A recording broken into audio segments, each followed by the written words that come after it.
It is 7 p.m. on a Tuesday. You have just unlocked your front door. You step inside, drop your keys in the bowl, and the silence of your apartment washes over you. Technically, you have made it. You survived the meetings, you answered the emails, you didn't snap at your coworker when they asked that redundant question. You performed the role of the competent adult perfectly. But as you take off your shoes, you feel it. It isn't just tiredness.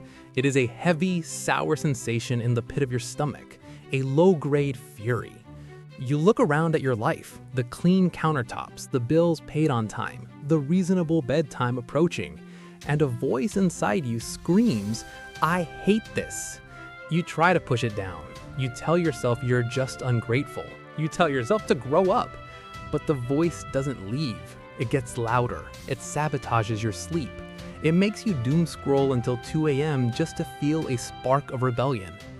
You think you're fighting laziness. You think you're fighting a lack of discipline. But you're wrong. You're fighting a prisoner who is desperately trying to burn down the prison that you built.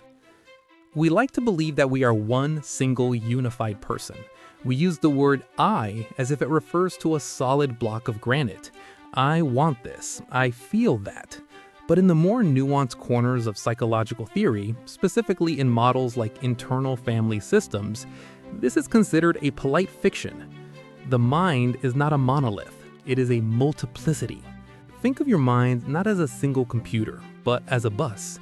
On this bus are dozens of passengers. These are your parts. They are distinct sub-personalities that formed at different times in your life to help you survive specific traumas or fears. You have the exiles, the vulnerable, sensitive parts, often called the inner child. They hold your creativity, your joy, but also your deepest pain and shame. And because the exiles are vulnerable, the system created protectors to keep them safe. These protectors are the parts of you that learn to be perfectionists to avoid criticism. They are the parts that learn to be aggressive to avoid being bullied. They are the parts that learn to numb out to avoid feeling grief. We call this dynamic the internal system. And usually, this bus runs smoothly. But for most of us, something tragic has happened. The protectors have staged a mutiny. They have shoved the inner child to the back of the bus, locked them in a cage, and taken the wheel. Here is the precise reason for that Tuesday evening exhaustion. You think your inner child hates your life because your life is hard. You think it just wants to eat candy and play video games. No, your inner child hates your life because the person driving your life right now isn't you. The person driving your life right now is a protector part. It is your inner critic. This critic thinks it's an adult. It wears a suit. It uses big words. But internally, it operates with the logic of a terrified 7-year-old. It believes that if you make one mistake, you will die alone. It believes that if you rest for 1 hour, everything will collapse. It believes that the only way to be safe is to be perfect. So it whips you, it screams at you, it forces you to work 10 hours a day, smile when you don't want to smile, and say yes when you want to say no. It has turned your life into a high-security labor camp.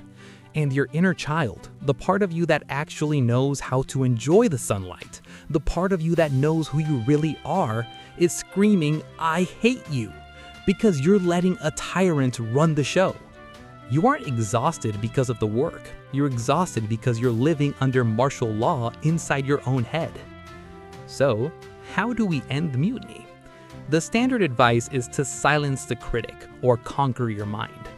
But that's just more war. You cannot defeat a part of yourself. You can only integrate it. You need to step into the role of the self. The self is the only adult in the room. The self is calm, curious, and compassionate. The next time that critic starts screaming, telling you you're lazy, that you're failing, that you need to do more, do not argue with it and do not believe it. Instead, turn to it and speak to it like the scared protector it is. Say, "I see that you are panicked right now. I know you're trying to keep us safe. Thank you for your hard work, but I'm driving now." It sounds strange, but when you acknowledge the fear without obeying it, the critic relaxes, it steps back.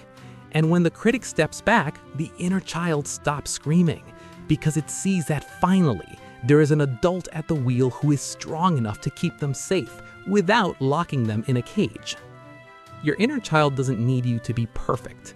It just needs you to be present. It needs you to stop letting the meanest voice in your head make all of the decisions. Take the keys back. The view is much better from the driver's seat. If this resonated, stick around. We have more maps for the maze.